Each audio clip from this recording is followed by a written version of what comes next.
So it was a real honour for me when Toby asked me to facilitate what, of course, is the best session of the whole day, because it's on women and strikes, and to really to introduce and hand over very much to Anne Waddell and Martha Coleman. So what I want to do first is just to give you a little tiny intro. So, you know, galvanised by all kinds of things, by equal pay campaigns, by the women's liberation movement, the Working Women's Charter. If you haven't read this book, haven't bought it already, please do that. Democratisation of unions, women's trade union committees. Women, of course, became increasingly involved in strikes in the 1970s and into the 1980s. Going on strike for many kinds of reasons, the reasons that we've talked about already today.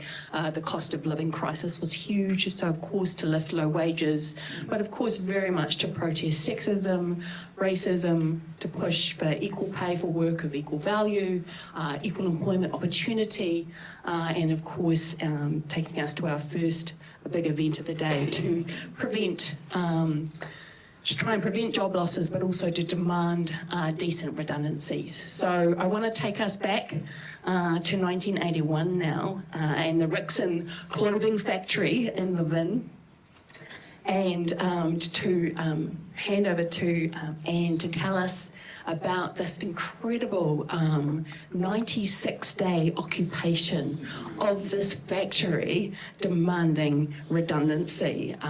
According to my notes that Toby provided for me, it's the longest workplace occupation in New Zealand history. So we are so fortunate to have one of those occupiers here with us, Anne Waddell. We are very lucky. Can you introduce yourself to us? Tell us what your job was there at Rixen. Tell us a bit about the factory and your workmates. Okay, I was the only administrator or clerical worker or whatever you want to call me in the office there, and I was a lot younger then too. I just was thinking about this a few years ago now. And I got the phone call, and it was from a lady called Julia Knight, who was at, she was an organiser at the Clerical Workers Union, and I think her words to me were, "Is that you, Anne?" And I said, "Yes." She said, "I'm just ringing to tell you that we'll fight for redundancy for you." And I go, "What are you talking about?" Because no one knew. That's what got up our nose the most. No one knew what was going on, that this place was closing. And we had 60 or 70 workers here. And she said, "Oh, no, they're closing. They're 2 weeks, they're closing the factory." Oh, I said, "Goodness me." She said, "You better get the manager." And I said, "He doesn't know because he would have told me. So ring me back in 10 minutes. So I went and found the guy called Alan Hall, who was the manager, and said to him, "Alan, I think you need to come with me and we need to have a talk." And the poor man, I mean, he went white. I was going to cark it. And anyway, he said, "Oh, ring them." And I said, "Well, quickly," because I said the union's ringing me back shortly. And the other thing was I wasn't a member of the Clerical Workers Union, but the Clerical Workers Union was willing to step in and stand beside me and support me. So that was pretty amazing. So ever since then, I've been a union member. And these guys just went dog. They weren't going to pay us anything. They're only going to pay us our holiday pay. A lot of them had mortgages and children, and, you know, they had to live. So then he said to me, the manager, "I don't want you to say anything to anybody. We'll call a meeting tomorrow and have a talk to them." And I said, "Well, if that's the case, I'm going home now," because I said, "I can't look at anyone today when I know this." And I said, "You can clock me out at 5 o'clock, you can clock me out when you want, but I'm going now." He clocked me out at 5 o'clock. So he was pretty pissed, I think. And it just escalated from there. And we just weren't going to tolerate it.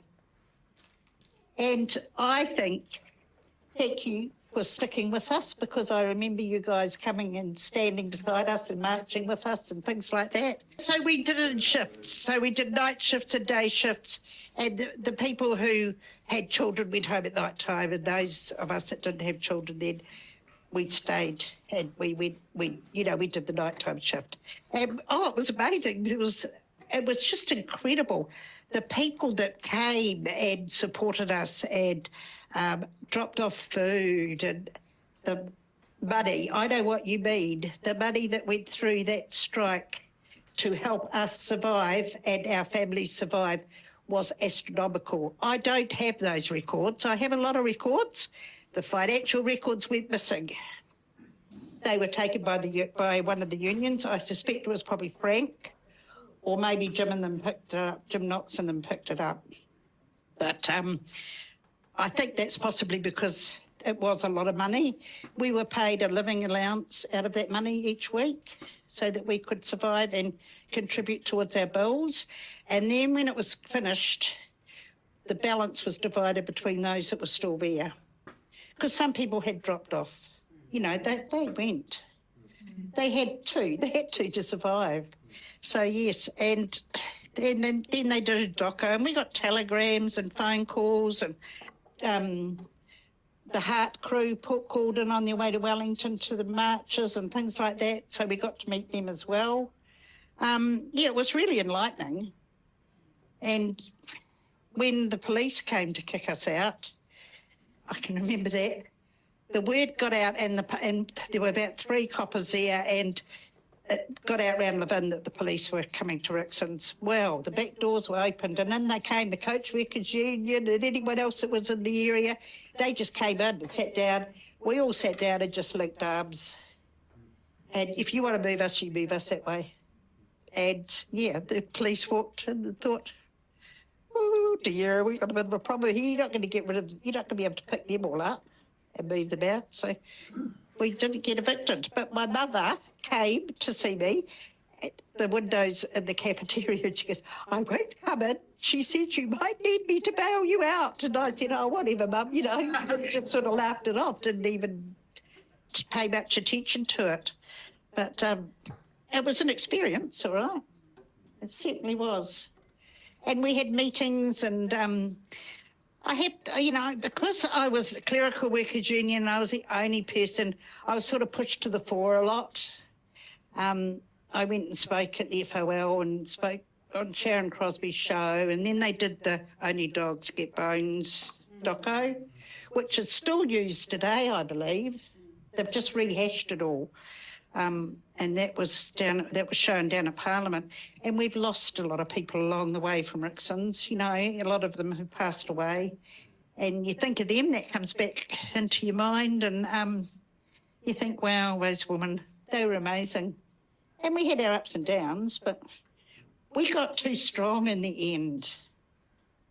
I can remember Frank coming in and saying, rightio, I think we need to end this now. And we all said, well, off you go, Frankie. We'll have a little vote about this. And he trotted out in his bumptious way. And we said, no, we're going to keep going. Oh, well, I don't think that's right. I'm not advising. I said, send someone down to see us who knows what they're doing. Well, see, then you had the likes of Sonia and Jim and Ken Douglas and them arrive. And they sat down and they nutted things through with us. And the day, I was somewhere with Julia Knight the day they decided to finish the occupation. I don't know where I was. I think she'd picked me up to take me for something that I'd been invited to go to. And so I sort of walked back to find that they'd finished. And that was fine. We'd been there long enough. It went on for a long time. And in a little town like Levin, you do something a little bit out of the ordinary, oh, shit, your dog's meat. They don't want to know you. They're funny people, the little town mentality, I suppose. But, yeah, so I used to get a bit of stick about that, but what the hell? You've got to stand up for what you believe in, eh? Yeah. Go.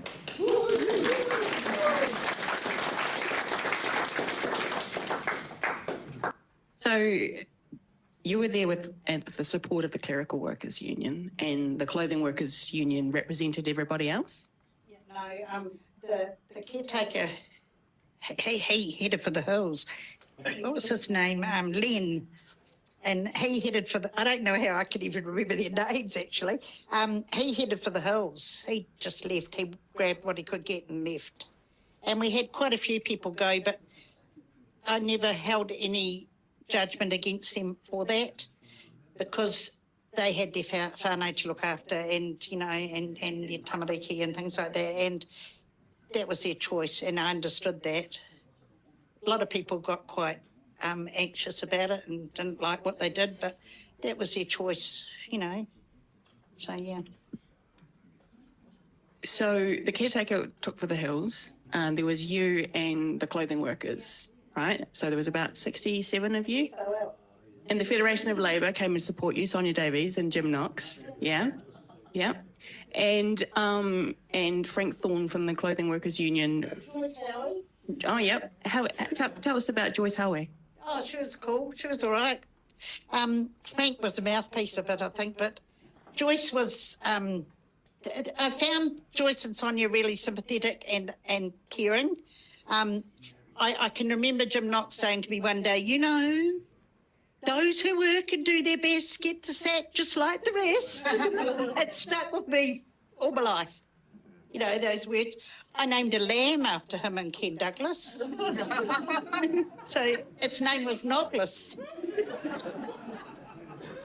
And I found out that I said to someone I wanted a pet lamb, and this guy who drove sheep trucks had been offered an orphan lamb, and he brought it into the factory and we put it in a fabric box.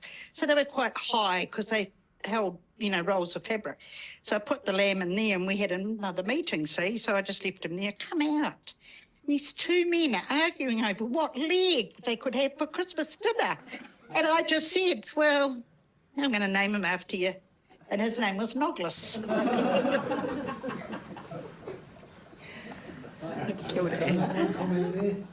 Frank Thorne used to be president of the Wellington Meat Workers Union when I was a small staff. I learned a lot from Frank Thorne, mainly of things to avoid. Yes. He was in the lockout, wasn't he, in the waterfront? He was. Yeah. So we've talked a little bit about this, but in other sessions today, but you know, the work of organising a 96-day occupation. I mean, how did you sort it out? How did you just do, you know, tell us a little bit about your process. Marae styles, bro, that's what it was. We slept on the tables. We slept upstairs in the area upstairs. And we just all pitched in and helped. And we cooked in the kitchen. The kitchen was good, the cafeteria. Just bought in gas rings. And we just did it. You know, there was some, we'd go home for showers. We did have showers. We went home for showers and things like that because there wasn't showering facilities there. But we just did it. Well, I think the lesson learned from that was don't piss off a whole lot of women because they can get really pissed off, you know, and we did. They just said, how dare they? And then he had the audacity to come in a couple of days after we'd found out and say that those that wanted to take I'm not budging, I'm not giving you anything, but if you want your holiday pay and you want to take the deal, then we'll do your wages. And of course I go, who's doing their wages? And he goes, you are. And I go, but I'm on strike. And then I thought, well, if they need to go, they need the money. So I did their wages. But, you know, just the audacity of him coming in.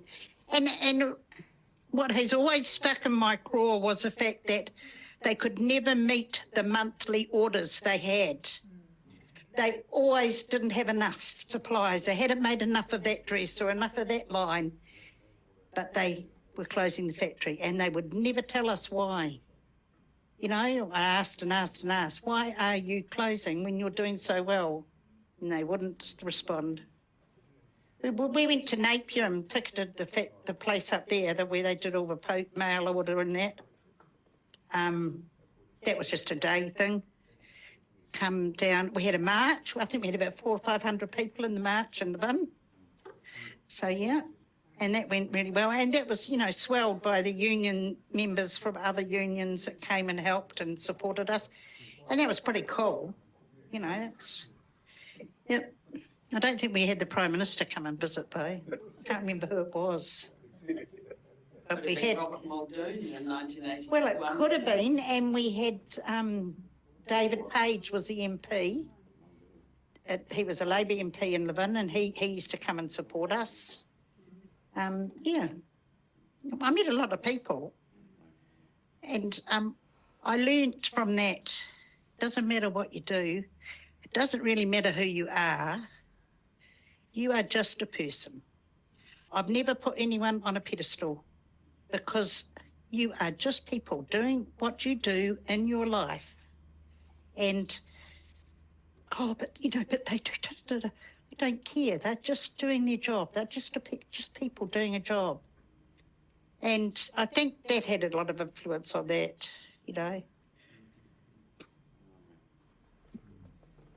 Kia ora, Anne. Hey? Kia ora. So, I love that learning. Just a person. Yeah. Are there other things you learned or friends you made in that occupation that have stayed with you? I've always felt that because of my role there and because of the lovely Clerical Workers Union pushing me forward for things, that a lot of people had a bit of animosity towards me because I'm not frightened to speak. Some people didn't want to speak, they wanted to hold a picket, but they didn't want to talk.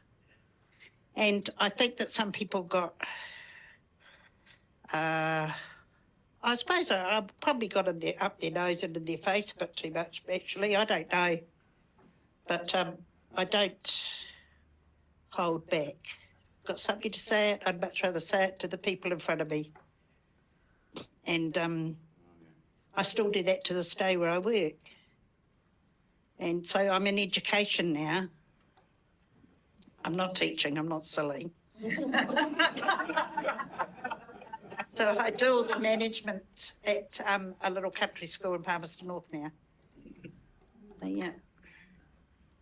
And that's my general thing at school. I'm a little bit reserved. I mean, I don't go around cursing and swearing because I can talk in a colourful manner if I need to, because it gets people's attention, see.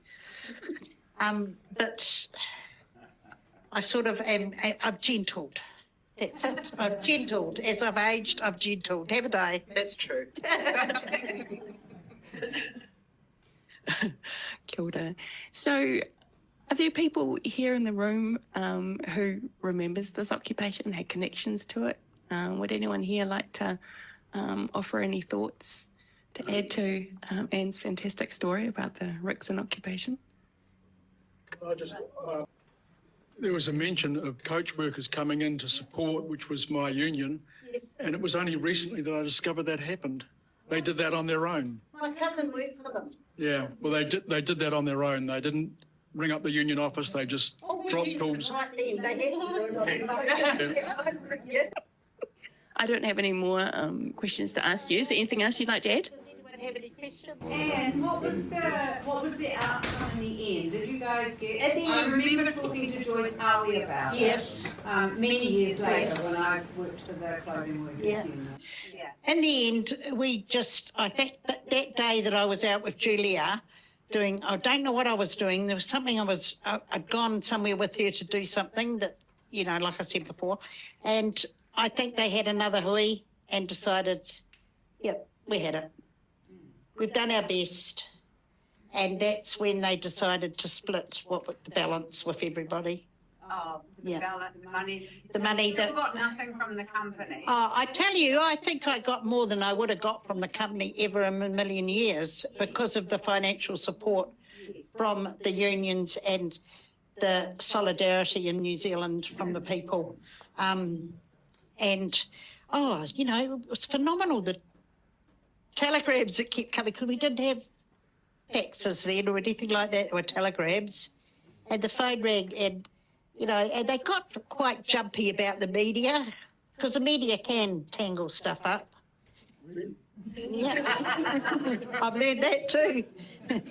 Yes, you can interview me, but can I please see the transcript before you print it? And and they got someone on the phone and someone said something and they blew it all out of proportion earlier on in the dispute. So the phone was manned a bit, yeah. How long did you last? How long did it go for? So it was at 60-something days, I think. 96. Oh, God, I'm underselling myself.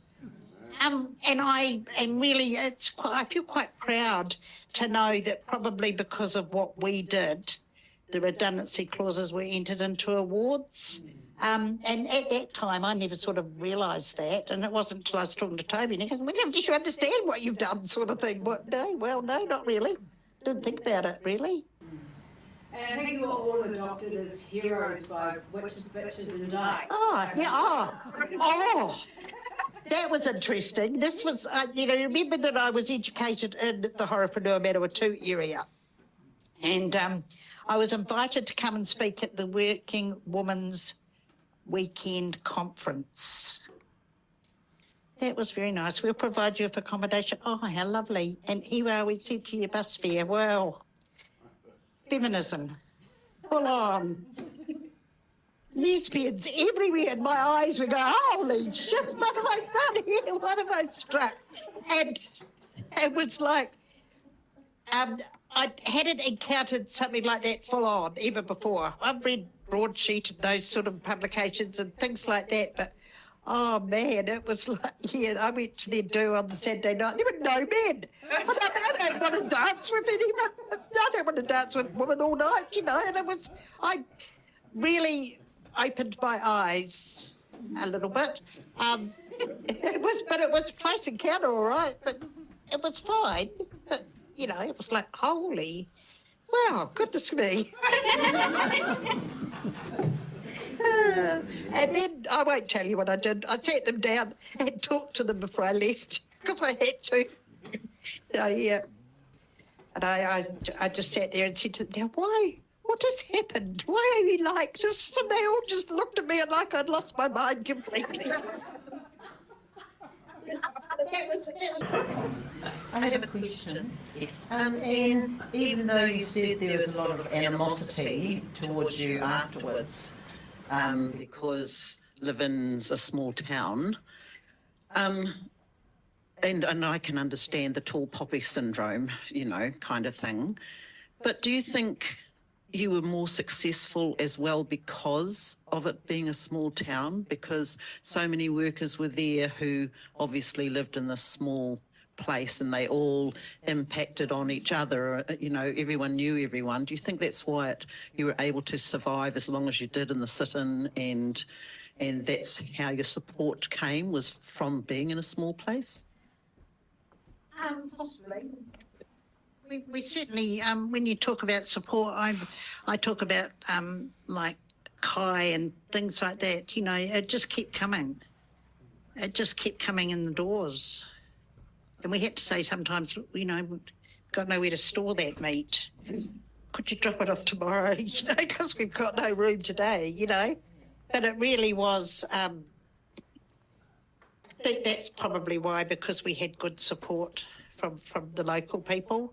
We had a lot of people who we passed in their cars and screamed abuse at us, and we just ignored it, as you did. I didn't have a gun.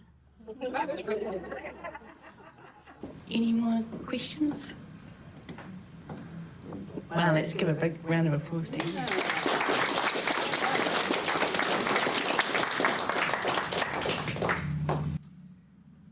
So now it gives me great pleasure to hand over to Martha Coleman, who's going to take us back to a time when she was a Wellington Clerical Workers Union organiser and involved in an amazing pay equity strike.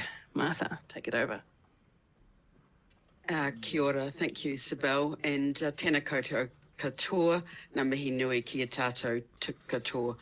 My name's Martha Coleman, and as Sibel has said, I was an organiser with the Wellington Clerical Union. I joined them in 1979. I'd actually been active as a union member ever since I'm university educated, ever since I left university. My first job was as a computer programmer, and I was on the executive of the Bank Officers Union, just because there was only one delegate for Data Bank in the whole of the country. None of them were interested in unions, and that automatically put me on the executive. I got sacked for being the union delegate there, which was a real relief. And then I had a short stint in the public service. When I was going for the job, it said that I would be preparing papers for the meetings between the Director General and the Deputy Directors General and the Minister, and I found out after I started that that meant that I was photocopying them. So I was active in the PSA at that time, and subsequently also active in the PSA much later when I was a lawyer at Crown Law, and I'm currently a member of the Aotearoa Legal Workers Union. Anyway, in 1979 I joined the clerical union. Therese, who's here, was already employed in the union at that time. Maxine Gay came afterwards. But it's fair to say that the organisers in that union, the staff of the union, were mostly women and very committed feminists and very committed to workers' rights as well. The union, and I think this is important to understand, both what happened then and what's, I think, happened subsequently. Our union had 30,000 members nationwide, and they were spread across 12,000 workplaces. So that meant that the average size of a workplace was something in the order of 2.5 members. That made traditional industrial organising very hard. When I joined the union, we had both compulsory unionism and the right to go to arbitration. We're an award, we'd call it a collective agreement now, but I think most people here are of a sufficient age that you know what an award is, if it was not able to settle by negotiation. But that was about to change, of course. The national government legislated to remove the unqualified preference clause, which meant that workers covered by awards had to belong to a union, and they introduced a wage freeze which left the right to arbitration redundant.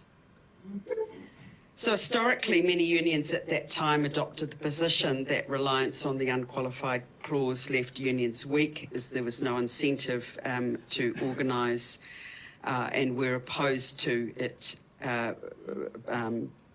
really opposed to it applying. During the time of the period that we had voluntary unionism, however, it clearly affected our union, but it also affected unions such as the Drivers' Union. So I know in the Wellington Drivers' Union, they lost a greater percentage of their membership than we in the clerical workers did. And that led some unions to change their minds about the importance of compulsory union membership. But the antipathy of those unions to arbitration remained.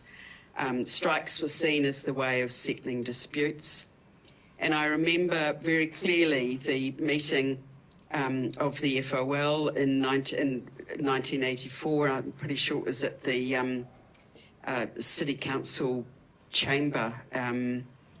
And following the election of the Labour government, and it was, talking about what are we going to replace the labour laws, and there were really two issues on the table. One was voluntary unionism and the other one was arbitration. The three big women's unions, the Hotel and Hospital Workers Union, the Shoppies Union and the Clerical Union, all argued against the proposal put forward by the FOL. So they proposed to restore compulsory unionism, but not to restore the right to arbitration.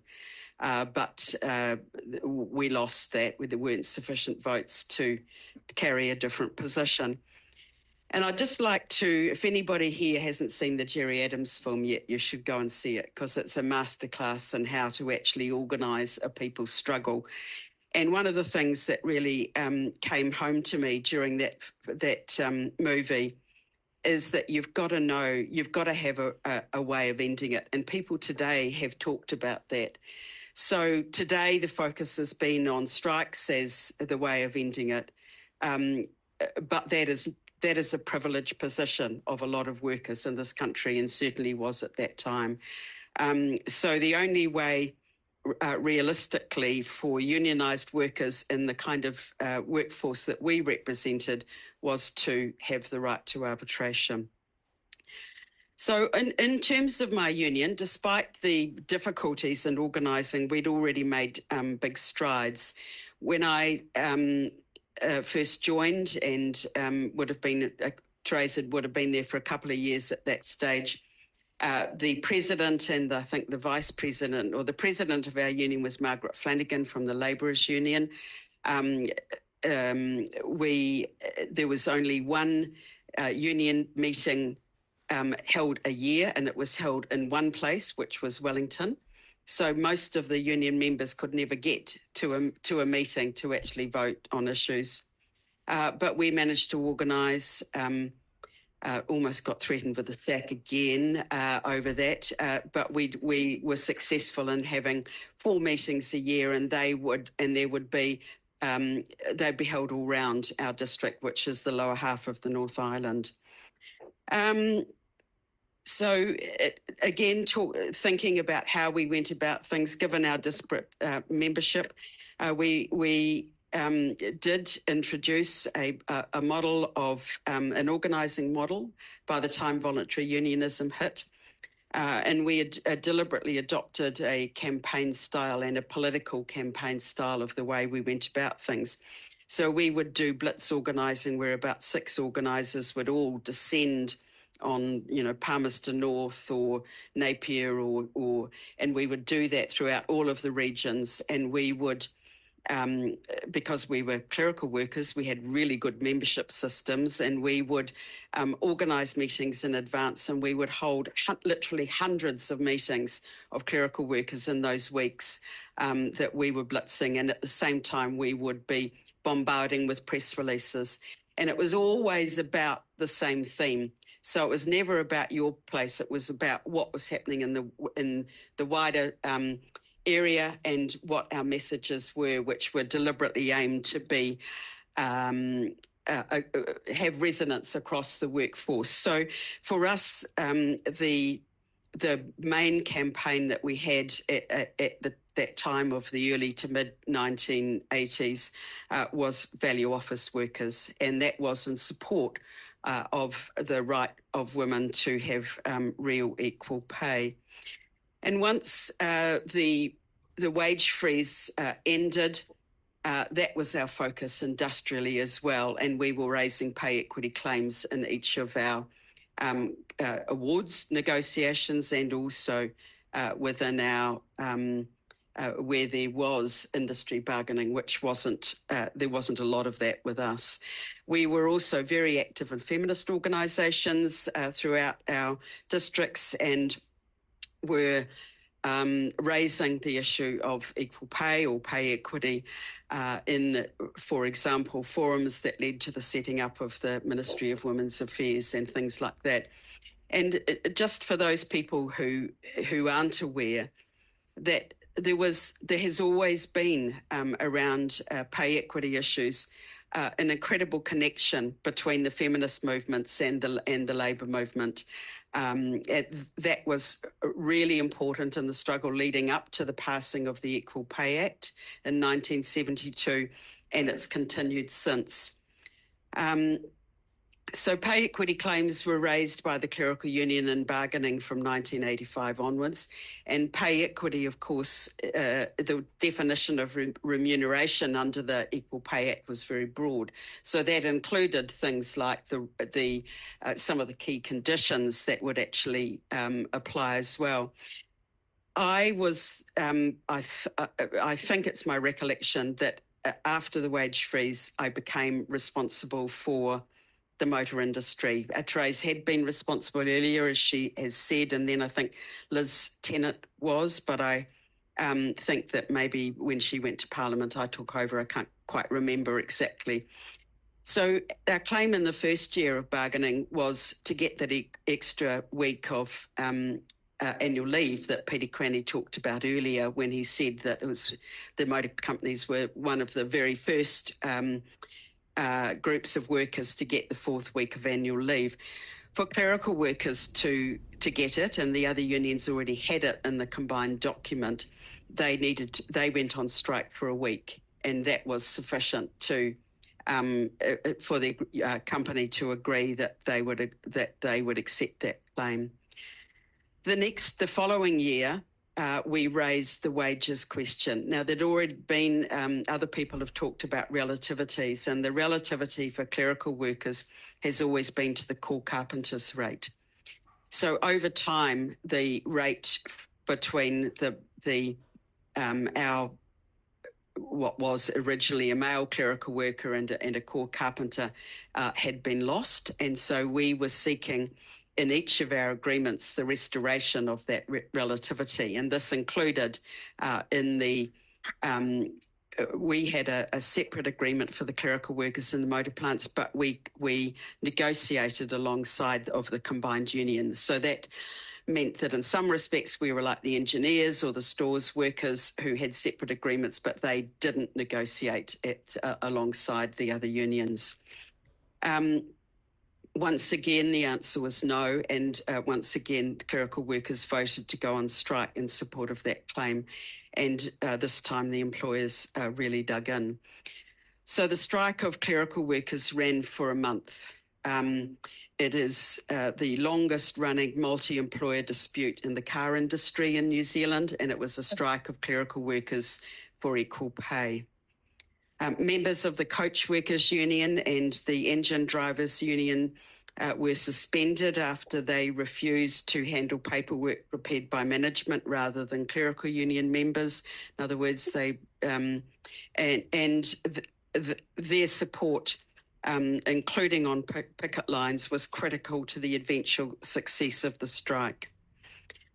Round-the-clock pickets were set up at the Ford and Todd Motors plants. At the General Motors parts depot in Upper Hutt, we had a picket as well, but the assembly plant itself was not picketed. Our members, most of whom had school-aged children, some of whom were sole parents, would go home to be at home when their kids woke up and give them breakfast and get them off to school, and then they'd come back onto the picket lines. They'd go home again in the evening to feed their kids and put them to bed, and then they came back onto the picket line. People slept on the picket lines. There were caravans, which were the awake caravan in each place to monitor what was happening, but everybody else was sleeping in cars. I suspect that a lot of kids were home asleep without any parent in the house because a number of our members were sole parents. So we also did what other unions did. We had collections at workplaces locally and nationally to assist striking workers, and the union was also chipping in to the strike fund. But the fact is that it was a struggle during that time financially, both for the clerical and also for the Coach Workers Union members.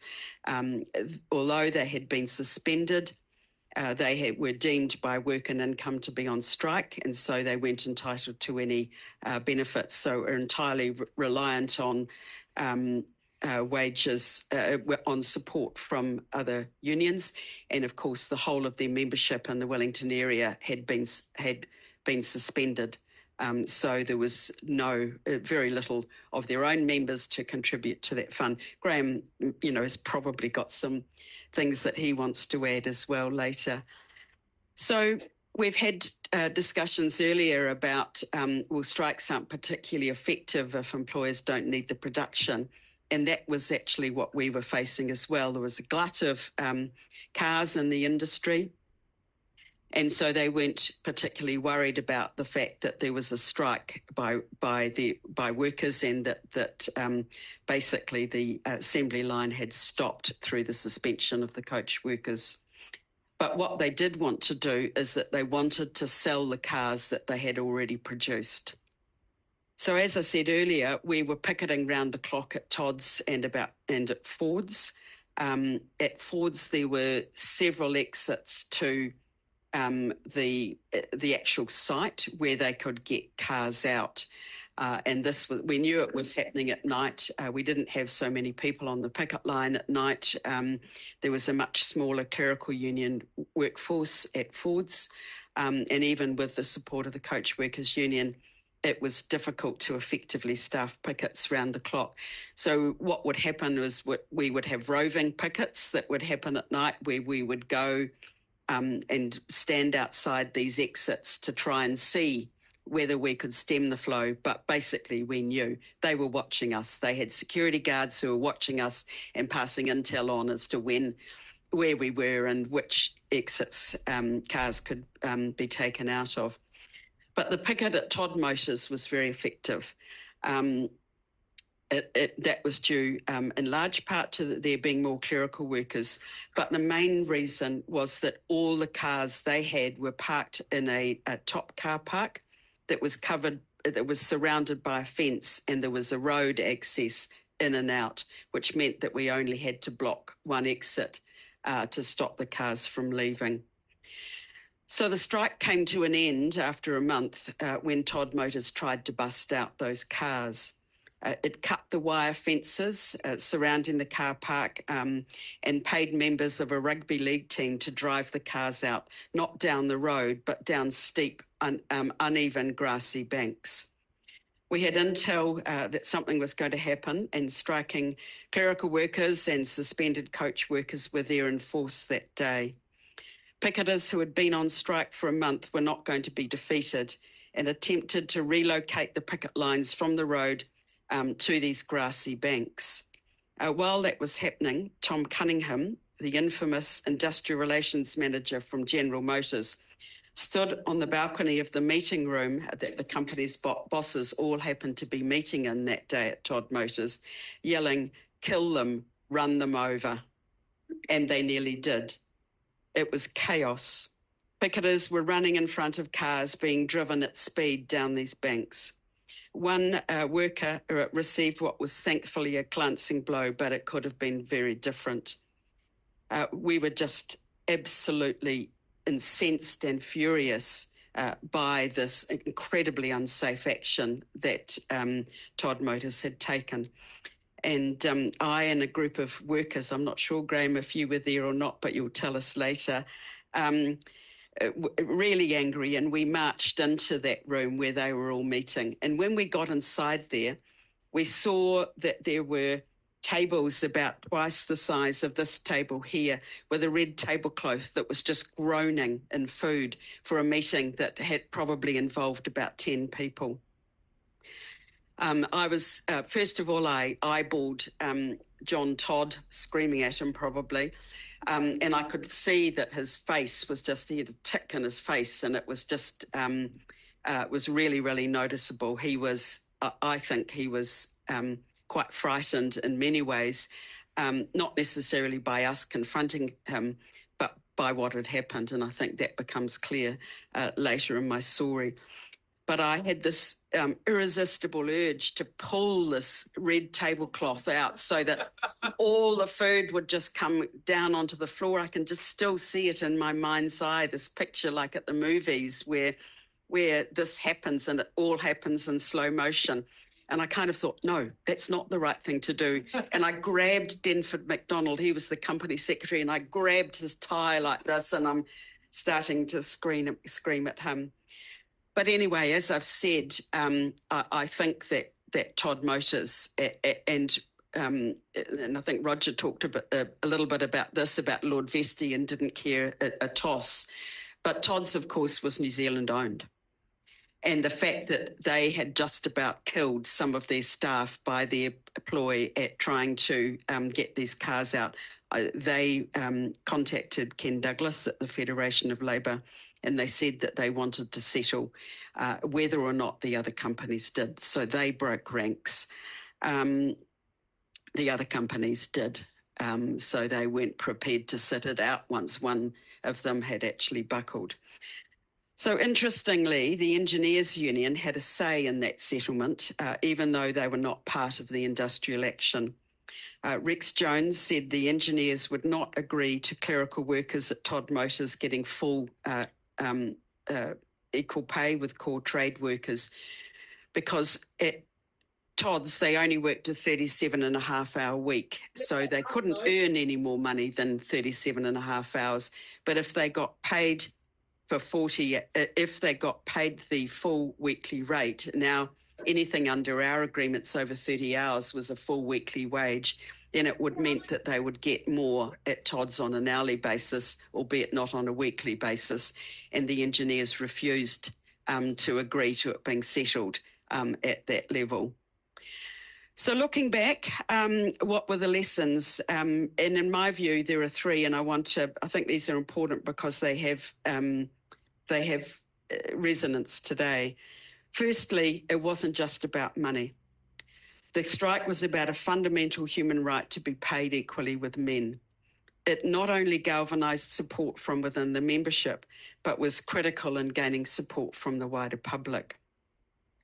Second, we only won because of support from the Coach Workers Union.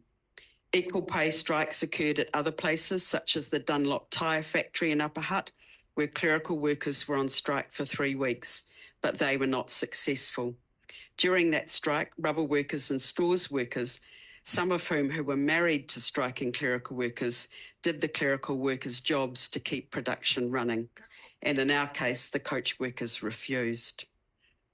And thirdly, what that happened at that time, and I would argue since, demonstrates that employers are very reluctant to settle pay equity claims, no doubt because they arise from a general principle not limited to that particular workplace. So as I've said, this experience and what has happened subsequently raises the question of whether equal pay or pay equity is better seen as a human rights issue than an industrial one based on negotiations between employers and unions. What do I mean by a human rights issue? I mean a continuing legally enforceable right that comes with an effective remedy in the case of a breach. And I'd briefly like to touch on that point. So at the same time that the motor companies dispute was happening, the clerical union was before the, I've written employment court, but I guess it was probably arbitration court at that time, arguing that the rates paid to its members across these 12,000 workplaces breached the Equal Pay Act. The case was lost. And rather than appeal, the clerical union, along with others, campaigned for new legislation. The right of an individual woman to take, and that was eventually became the Pay and Employment Equity Act, was passed shortly before Labor lost the election in, can't remember if it was 1989 or 1990, 89, I think. But that new legislation did not have support, really have support from the CTU. So despite it being the policy of the Hotel and Hospital Workers Union and the Distribution Union, both Bill Anderson and Rick Barker voted against the legislation at the CTU, or voted against the ability of individual women to take pay equity claims at the CTU. I was there. I was a member of the CTU National Executive at that time. I also knew that both the unions had passed policies supporting the right of individual women to take claims. And that was an agreement that we'd entered into with the women's movement in our campaigns in the years from 1986 onwards after the loss of the clerical union case. The right to pay equity was going to be a prerogative of unions to take those claims. The other thing that happened following that meeting was that I got a phone call from Angela Fuchs, who said, can we find some way of resolving this issue about the rights of individual women?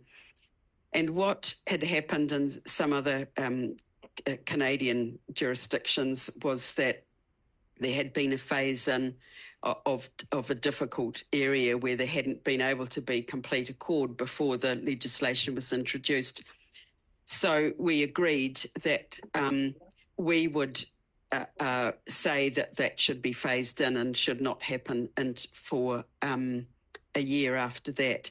So I then persuaded the Shoppers Union, the Distribution Union, should I say, they were at that stage, and the Hotel and Hospital Workers Union to also do the same thing, as did our union.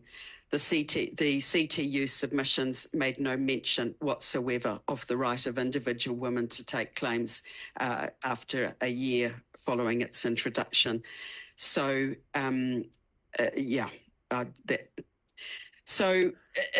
what happened, as I said, is that new legislation, in any event, was passed shortly before the change of government, and was the first act of the new government, national government, in repealing it. Thankfully, however, the Equal Pay Act remained in place through all that, so the new legislation didn't repeal it.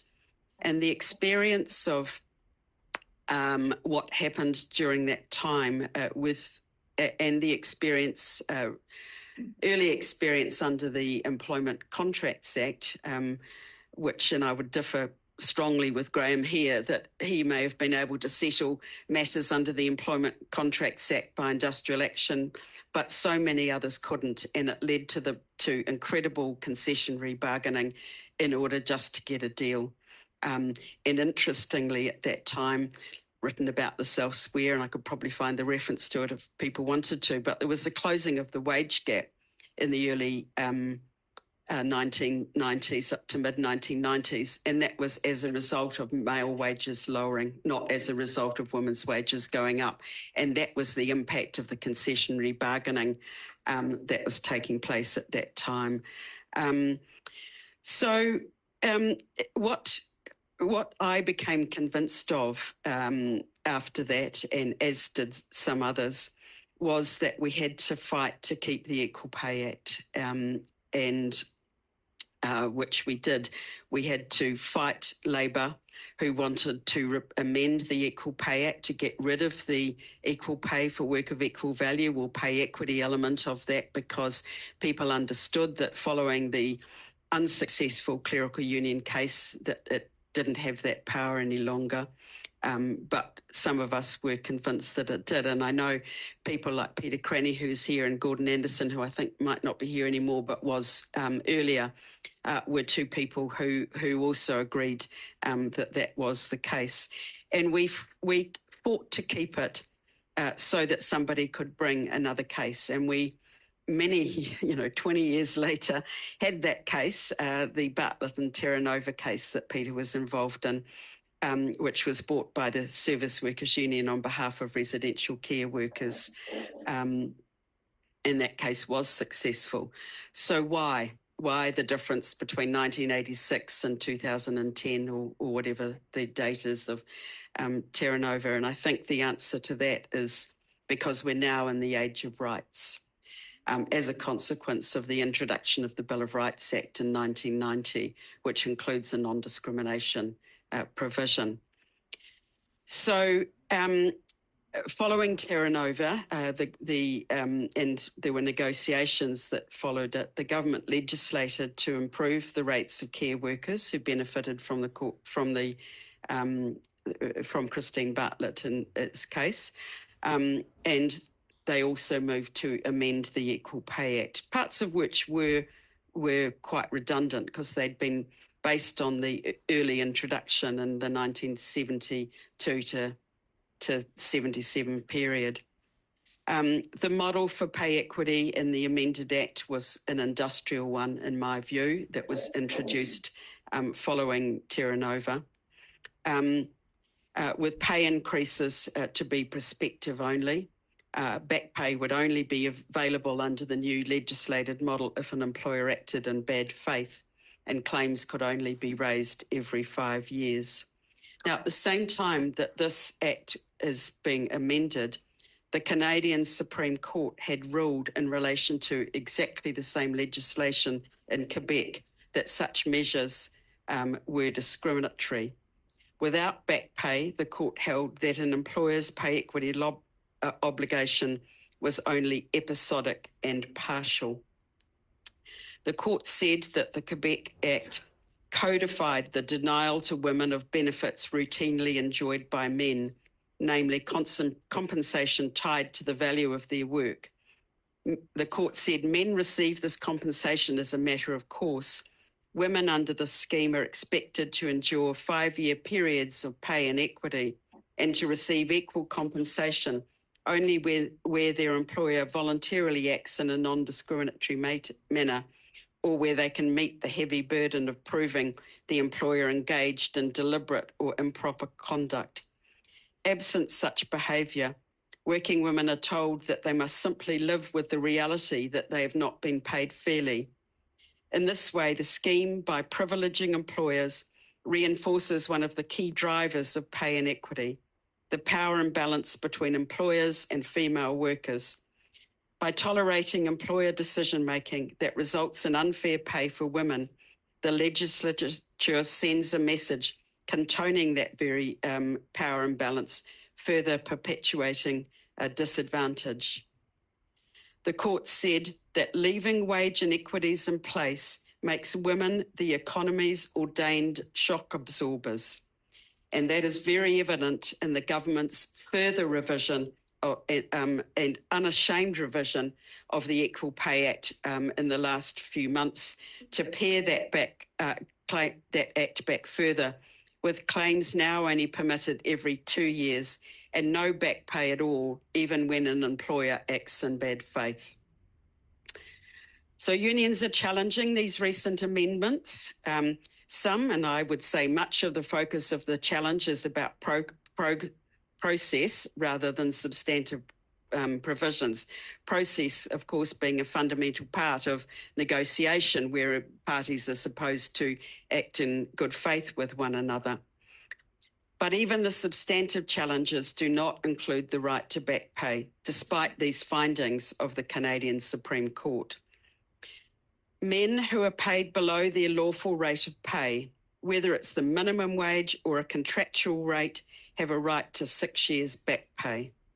Why should women and those men employed in women's work not also have that right?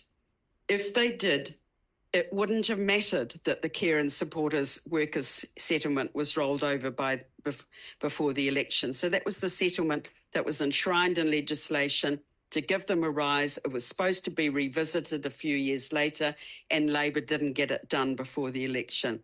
So if they had the right to back pay, it wouldn't have mattered because they would be able to claim it and they wouldn't lose that right. All they would need to do is file for wage arrears. I have no doubt, and I've been involved in it and I've seen in negotiations, that negotiating pay equity is difficult. The current pay disputes that we have going on at the moment are illustrations of this. But the right to go to court, including in a class claim, to argue that the employer is not meeting its obligation, in my view, can only assist unions to have better outcomes in those negotiations.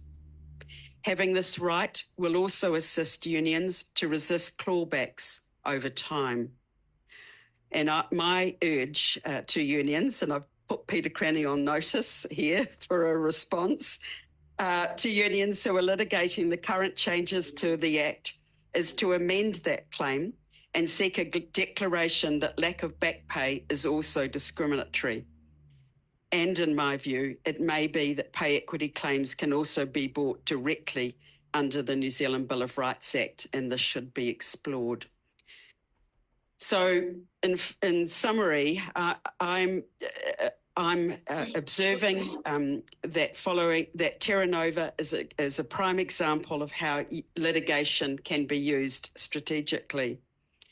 The demand from Labor and women's movements to any new government needs to be to restore the promise of the original Equal Pay Act and to provide an effective remedy in the case of non-compliance with the obligations arising under the Act, including the right to back pay. That will assist, not hinder, unions negotiating pay equity, but it rests on a human rights promise and an effective remedy. So thank you.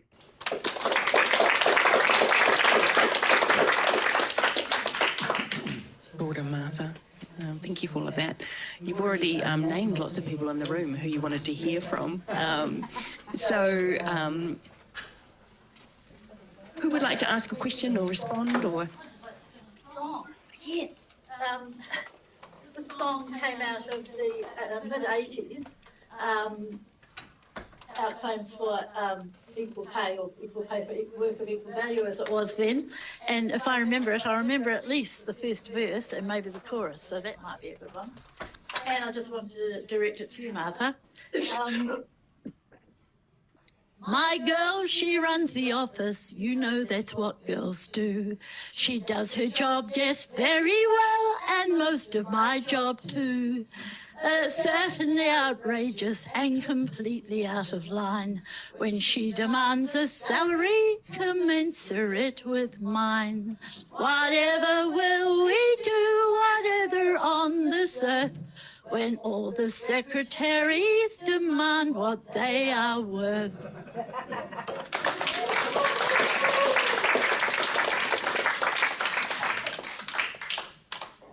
But I wanted to comment about the solidarity of coach workers. It just didn't fall out of the air. Therese would come along to our delegates meetings in the 1970s to argue for the Working Women's Charter. So there was a great debate about women's rights within the union. And it was because of those debates that coach workers were prepared to be put out the door in support of clerical workers seeking equal pay. It was helped by the fact that those that were doing the scabbing on the clerical workers and handing over the codes for what colour the car had to be painted and what motor had to go into it and what trim had to go into it, those scabbing were foremen. And they didn't really like foremen, so that helped. But if it hadn't been for putting up resolutions about working women's charters, about people like Therese coming to delegates meetings of predominantly male unions and arguing, there wouldn't have been that support there. And so solidarity goes both ways. And we had that solidarity from women trade unionists, and that's what helped women trade unionists when they needed our solidarity. Martha, that was great. I agree with almost everything. The equal pay victory, as you put it, in 2000 and what was it? 10? 19, yeah. About 2000. Bartlett, Christine Bartlett's. Yeah. That was the one you referred to as a victory, is it? Yeah. Well, as one of those bottom feeders, I don't agree with that. It wasn't a victory. It might have seemed like a victory at that moment, and Christine Bartlett did pretty well out of it. But the union's membership dropped, really radically down after that. And Alistair's still here. I think he'll attest to that. And John Ryle is gone, unfortunately. He was in the union at that time too. So, I don't think it could be described as a victory. But and in saying that, I think that's supporting your case to make it a human rights issue. And I think I wouldn't put it as something for Parliament or something for the legal people. It's a movement, build the movement for this human right.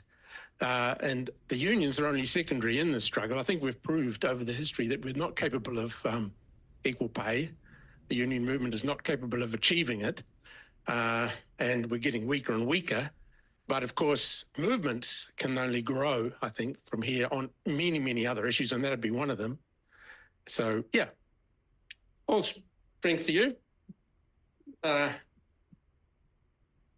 I respond?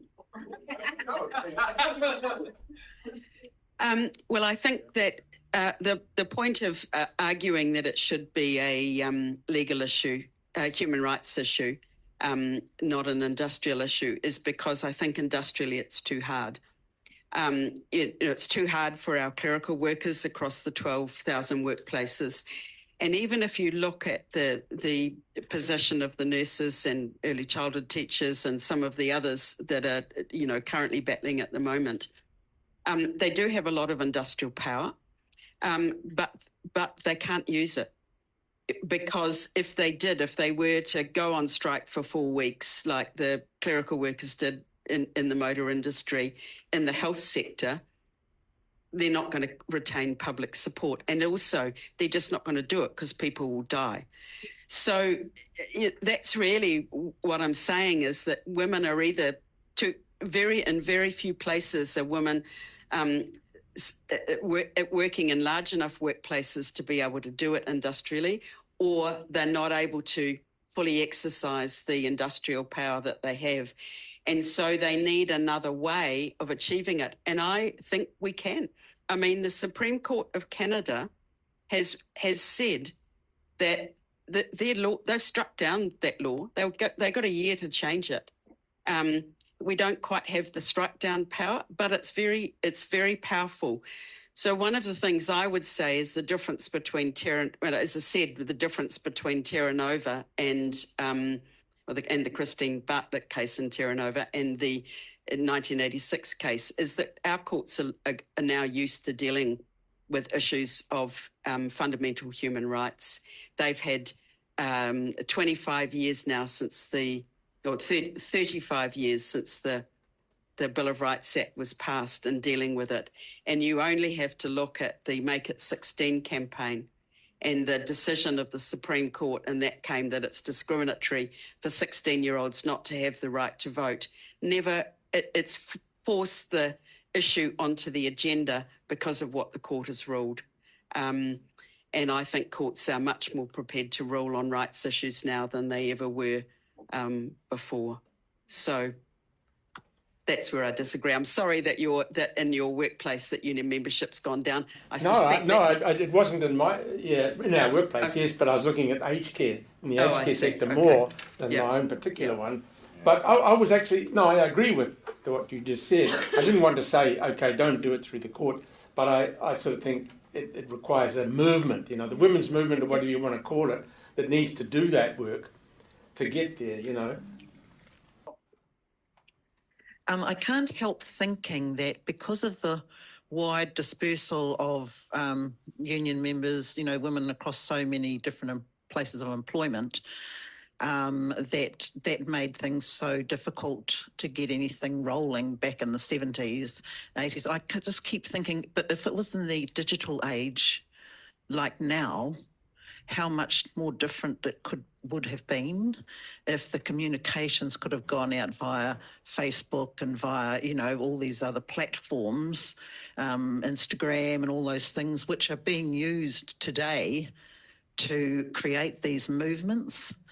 How much better it would have been, because of course that communication couldn't have been like that back in the 70s and 80s. So I think, if using the digital platform as much as possible, there must be something better that can come out of it because of that. I think it's a kind of a sad question, really. I do agree that the whole concept of negotiating pay equity, in other words, giving the other party the veto on whether you should get it or not with an employer, is not really a proper approach to it because, well, for one thing, as I've said, it gives the employer the right to say, well, I'm not paying it. Or alternatively, it reduces it to an industrial strength matter on the side of the employees.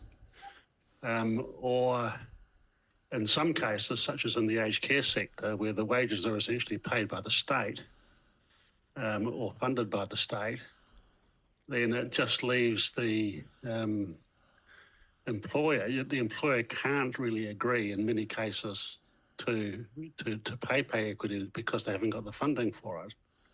So I do agree with what Martha's saying about it being a human rights issue as opposed to a bargaining issue. Now, the current statute, or both the first amended statute and the second amended statute, both of them are really designed to ensure, if you don't mind me speaking bluntly, that pay equity is not delivered or is very difficult to deliver because the systems by which you have to go through to negotiate, even by negotiation, is so complicated, they take years to carry out.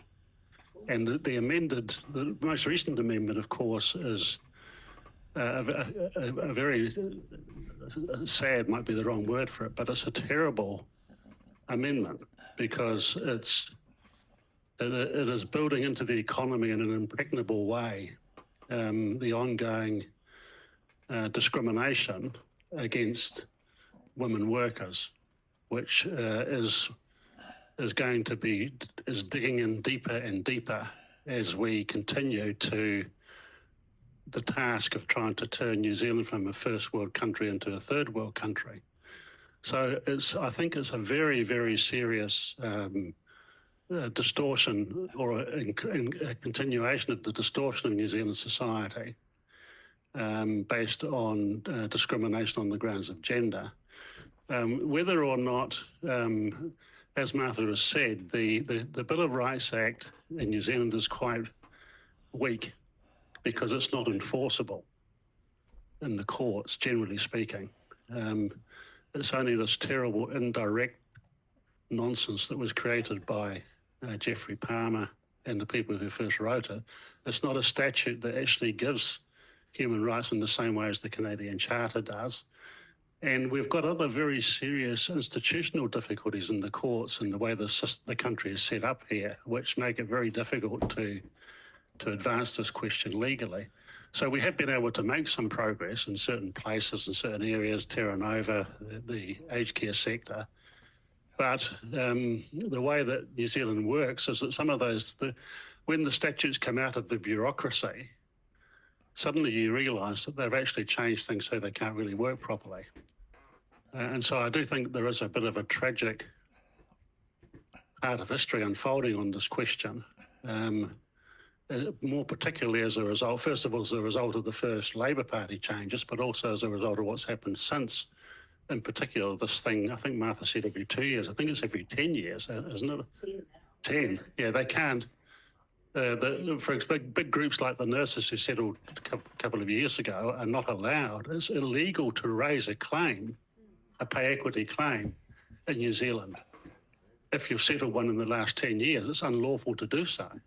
And this is, and including being unlawful to bargain about it and unlawful to go on strike about it.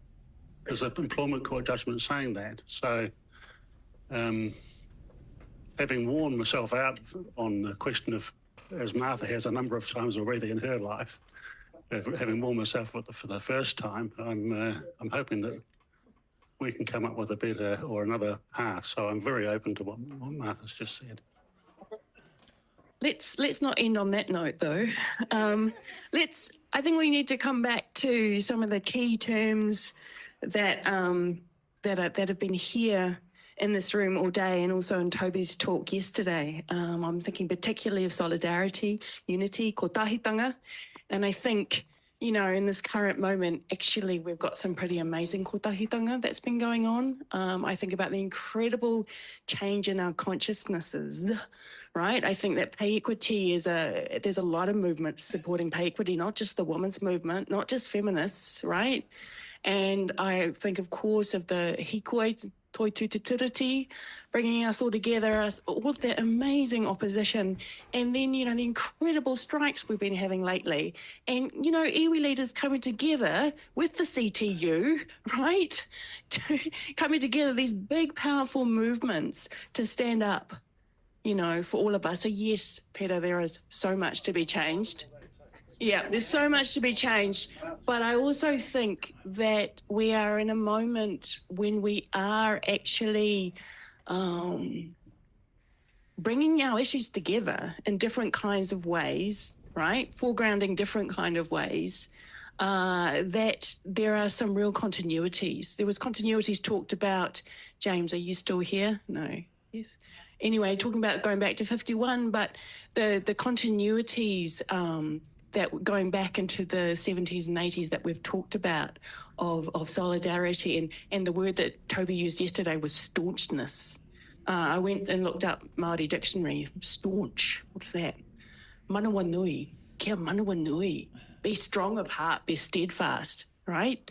And I think that's what we can also take from some of the stories that are being told. Imagine sitting in your factory for 96 days. Bloody amazing. I've been thinking lately about how do you transfer opposition into action.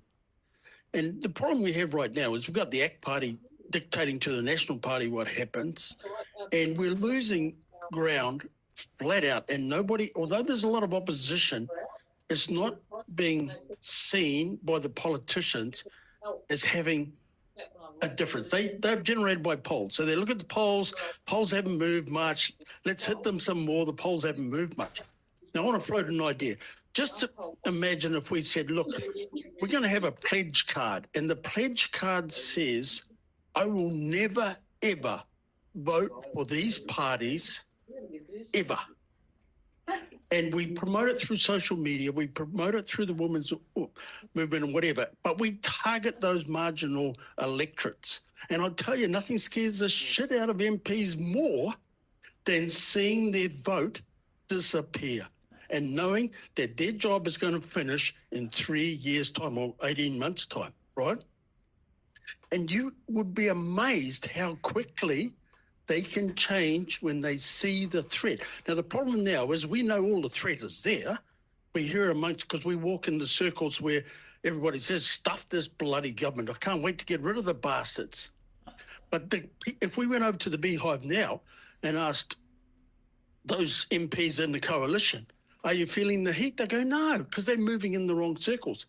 But if you had a website that had a counter on it, imagine a website that has a daily counter of pledges that will never, ever vote for those three parties. And every day it's ticking over. I tell you, you get to breaking point and you get to it pretty quick. You take the hikoi. Everybody in the hikoi would have signed that pledge online on a website to say, I will never, ever vote for these three parties.